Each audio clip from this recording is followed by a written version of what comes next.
Starting off this list, in our number 10 spot, we have Barbro Karlen. A woman named Barbro Karlen was born in 1954 in Sweden, and by the time she could talk, she began telling her parents some pretty frightening stories. She said she could remember men kicking down the door of her home and taking her away, which is obviously quite a frightening memory for a child to be having, and one that certainly never had happened in Barbro's life at that point. She also told them a name that means a lot to us all now, but at the time her parents had no idea who this person was. That name was Anne Frank. Anne Frank, of course, passed away in a concentration camp in 1945 after hiding in an attic with her family, trying to avoid persecution for being Jewish. Just 10 years after Anne's passing, she wasn't well known like she is today, but when Barbro was 10 years old, they took her to Amsterdam and she was able to lead them to Anne's home with no directions at all. She was then able to identify a spot on the wall where Anne had hung photos up, and she also told her parents that the steps in the home were different than she had remembered them,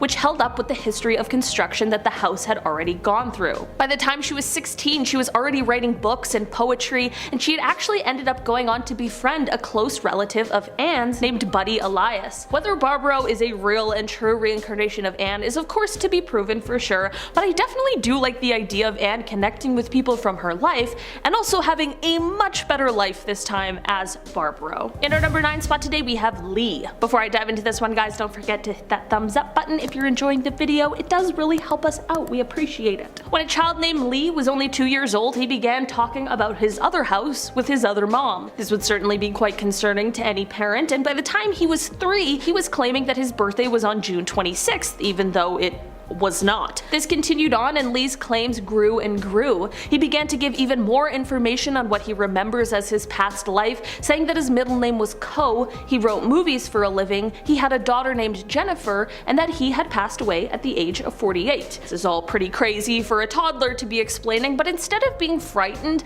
Lee's parents began inquiring more and asking him even more questions. They wanted to know which movie he had written, as to possibly figure out who their son believed he had been before. His parents began to ask him titles of different movies to see if any rang a bell, and when they asked him about Gone with the Wind, Lee got very excited and said that he had definitely written that one. Lee's parents obviously quickly googled the movie to find more information, and this is when they found out about the movie's writer, Sidney Coe Howard. Sidney, of course, had the correct middle name, his birthday was June 26th, he did have a daughter named Jennifer, and he did pass away at the age of 48. My initial reaction is that his parents had possibly unknowingly fed him this information, but apparently this Google search was the first time his parents had heard any of this information, aside from hearing it from their child. This is certainly quite a crazy story, and one that may possibly have me convinced. In our number 8 spot today, we have Sergey Torop. Sergey is also known as Vissarion, and he is a Russian mystic and leader of the cult Church of the Last Testament. He also claims that in August of 1990, when he was 29 years old, he had a revelation that he was in fact the reincarnation of Jesus Christ, and this led to him starting a cult. How convenient! As the leader of the cult, he is said to teach reincarnation, veganism, and harmonious human relations, predicting the end of the world. This doesn't sound too bad except for the whole thing about being Jesus, but here's the kicker. He was arrested in September of 2020 on charges of running an illegal religious organization, as well as for causing harm to others and extortion. Also, if you go on his Wikipedia page and look under the personal life section, you'll see some other weird stuff I really can't talk about on YouTube, but definitely earned him a spot on today's list. In our number 7 spot today, we have James Leninger. James Leninger was only 4 years old when he began to recount events from his past life. He swore that he had been a World War II pilot that had been shot down over Yojima. These memories first came back when James' parents found him one night after he had woken up from a nightmare yelling, "Airplane crash, plane on fire, little man can't get out." James explained that his name in his past life was also James, and that he had flown an aircraft called the Natoma. His parents did some research after these claims and found out that there was an aircraft carrier during World War II called the Natoma Bay, and there was a pilot who had been killed in action in this plane over the Pacific named James Houston. They began to ask him questions about his past life, including questions about the airplane that would be truly surprising for a small child to have answers to, like when his mom referred to an object on the bottom of a toy plane as a bomb, and James responded by correcting her, telling her it was a drop tank. gang. Or when one day they were all watching a documentary on the History Channel and the narrator of the show referred to a plane as a zero, and James said that was untrue and it was actually a Tony. I have no idea what any of this means, but apparently James was right both times. This is obviously a pretty unbelievable story, and many people think that James just took an interest in World War II and planes at a young age and had somehow been exposed to this information previously, but his parents swear that that just isn't true. In our number 6 spot today we have Jim Jones. Jim Jones is certainly one of the most well-known people on this list for all of the wrong reasons. He is the man who claimed that he was a reincarnation of Jesus, Buddha, and Gandhi. That's a record. And he also founded the cult, which was originally called Wings of Deliverance, but he later changed the name to the People's Temple Full Gospel Church. After an expose in the New West magazine about the things going on in this cult, he ended up moving the group from the United States to Guyana. From here, there were claims of horrible things and human rights violations, which led to an investigation. People found out that some of the supposed members of this cult were actually being held against their will. What a surprise. In the end, with all of this going on, Jim managed to convince his followers to take all of their lives in one massive, horrific event, and this day has gone on to become known as the Jonestown. A total of 918 people died that day, including Jim himself. In our number 5 spot today we have Jeffrey Keene. Jeffrey Keene had lived a lot of his life and was already retired when he started to believe in his past life. Jeffrey and his wife went on vacation to Maryland when they visited a battlefield from the Civil War that was called Sunken Road, and that is when he became overwhelmed with emotion. Apparently the emotion was so strong that he truly thought he might have been having a heart attack. After this emotion passed and he was able to gather himself, he still felt an unbelievable connection to this place.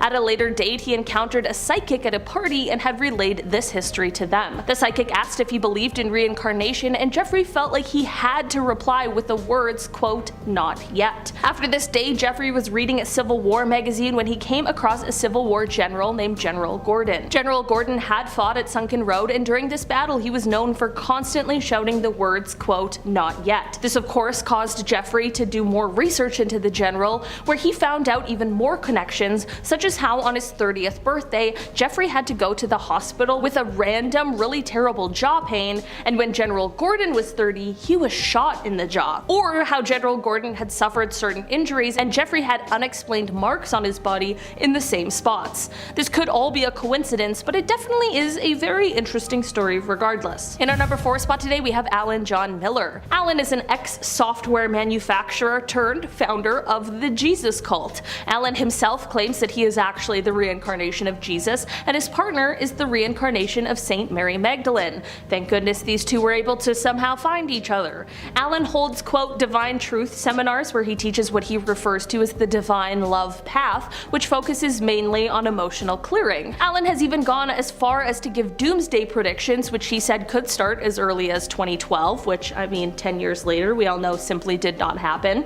Alan believes that the movement of tectonic plates will cause severe earth changes, and they will result in a dramatic rise of the oceans. Apparently on his website he said, quote, both the east and west coasts of Australia will be underwater about 100 meters deep. In our number 3 spot today we have Michael Trevesser. Also known as Wayne Bent, this guy was the leader of what is called as the Lord Our Righteousness Church in New Mexico. In 2000 he claimed that he himself was the Messiah. He predicted that the world would end in 2007, which again I can confirm was not true, and he stated that God had said to, quote, stay with me one more year, but a year later he was arrested for some of the most horrific crimes that I cannot even mention here on YouTube. Not only this, but he also admitted and acknowledged doing similar crimes before in the past, like it was just no big deal. He then went on to compare himself to Jesus Christ, and he told the media, quote, the current upheaval over me and the present contest is well underway. It was the same for Jesus. Jesus had not committed any crimes, so the authorities had to invent some crimes to crucify him over. It is the same for me also. I have committed no crimes, but many crimes are being imagined and concocted in the minds of men to try and kill me again. In our number 2 spot today we have Serge Benhayon. Sergey is an Australian bankrupt tennis coach who believes he is the reincarnation of famous Italian artist and scientist Leonardo da Vinci. This would be fine, except Sergey is also the founder of a pretty harmful cult called Universal Medicine, which has been criticized for its extremely unorthodox practices and the fact that he has zero medical qualifications, the most important part. He not only has some extremely creepy and questionable practices that he says led to the curing of cancer, but his relationship workshops that cost tens of thousands of dollars have mostly led to divorce. How surprising. He also involves his daughter Natalie, and she claims that she can communicate with a woman's ovaries. No thank you. Do not talk to them. A New South Wales Supreme Court jury even found that it was true that he leads a socially dangerous and socially harmful cult. In our number 1 spot today we have James Gibson. A man named James Gibson has an extremely troubled past and is actually a killer, which is truly never good, but he also believes that he is the reincarnation of Adolf Hitler. I feel like even if you really felt like this, that might just be one secret that I personally would keep to myself forever, but James I guess feels a little differently. James really did have a difficult childhood and upbringing, which is quite sad. He lost his dad at a young age to the Black Saturday bushfires and had quite a troublesome time as a teenager. In 2015 he attacked and killed a man named Glenn Sullivan, and when asked why he did it, he said, quote, "He killed my dad. I saw it in the smoke." James explained to his psychiatrist about his reincarnation belief, and he also explained that the German soldiers were controlling him and had ordered him to kill someone so that they could find him and recognize him so that they could come and retrieve him. All in all, James has obviously had a rough go. The things he's done cannot be excused, but I do hope he has received some help and maybe some treatment for everything he's got going on. Starting off this countdown, we have Ancient Egypt. Psychiatrist Brian Weiss wasn't a believer of past lives until he met Catherine, a patient of his. Catherine didn't believe in past lives either, but during their sessions, Catherine started remembering hers, so they both tried past life regression. This allowed Catherine to remember one of her past lives in great detail. She remembers living in ancient Egypt and embalming mummies. She said, and I quote, "We put the bodies in brine for 30 days. They dry out and the parts are taken out. We are wrapping bodies. The soul passes on. You take your belongings with you to be prepared for the next and greater life." From then on out, she became fascinated with ancient Egypt. She even went on a museum's guided tour for their Egyptian exhibit and was able to correct the tour guide whenever they were wrong, and also answered any question that anyone had. This made both Brian and Catherine a huge believer of past lives, and Brian started to undergo past life regression as well so he could remember his. In our next spot, we have the reincarnation of Princess Diana. This one is pretty wild, folks. But in 2013, psychic Sharon Prasad claimed that Princess Diana was back in our world, that she had been reincarnated. Want to know who she believes Diana got reincarnated to? Of course you do. She believes Prince George is the reincarnation of Princess Diana. That's right, Prince William and Kate Middleton's child. Now, why does she believe this? Well, for starters, both Prince George and Princess Diana were born in July, making them Cancers. Not only that, but Prince William has said that George reminds him a lot of his mother. They both have very similar interests and talents, like their love for dancing. Maybe it's just in their genes, or maybe it's reincarnation, or maybe it's Maybelline. Moving on to number 8, we have the Tibetan Llama. In 1991, a boy named Sonim Wangdu was born. 2 years later, odd things began to happen to him. He would get visions of his past life and knew all about the life of the Tibetan Llama Deshung Rinpoche. Well, it turns out that this kid was the reincarnation of the Tibetan Llama himself. In fact, he's so powerful that the Llama has been reincarnated a number of times, 4 times so far. In fact, the third reincarnated Llama, a year before his death, said, and I quote, "I will be reborn in Seattle." Well, where was Wangdu born? Seattle. Now, it's believed that one of the reasons you will keep reincarnating is if you have unfinished business left on Earth. I think the Tibetan Llama wants to continue on with his teachings and help others, which is why he is constantly reincarnated. Moving on to number 7, we have deja vu. Have you ever experienced deja vu? You know, the feeling that you've already done something before or that you're reliving a moment? Well, according to a number of researchers, deja vu is a sign you are reincarnated. Maybe you are experiencing it because you actually have done whatever it is that you're doing before in your past life. It can be triggered by smells, sounds, sights, tastes, etc.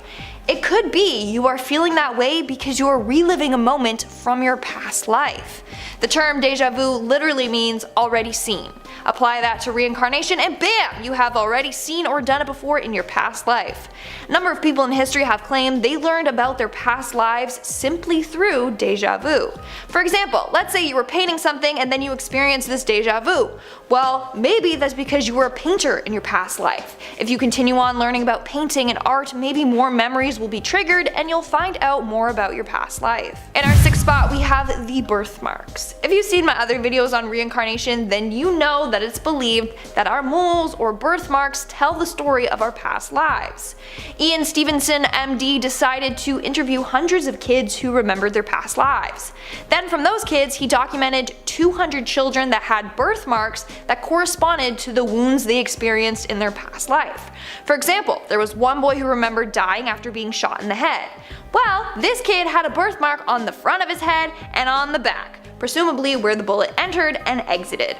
Then you have a girl who remembered being struck 3 times with an axe on her back. Well, on her back she had 3 linear birthmarks. Pretty eerie. Not only that, he realized that 35% of those children had phobias relating to the way that they died. For example, if they remember drowning in their past lives, then they were afraid of water in their current life. It's insane. We are now at our 5th and halfway mark with the killer. When this next boy learned how to talk properly, he would tell his mom stories on how he was actually a man named Selim Fesley. He claimed that he lived in a nearby village and died one day after being shot in the right ear by his neighbor. In fact, this boy was born with a deformed right ear. He was also able to identify his previous wife and even visited her. And also, he visited his killer and got him to confess to the murder of him. That's crazy. Imagine a little 5-year-old solving his own murder, literally coming back to life to make sure that his killer is caught. In our 4th spot, we have Dr. Semkiw. Dr. Semkiw in 1984 decided to visit a medium to find out about his past life. After doing so, he discovered that he felt connected to the 2nd president of the United States, John Adams.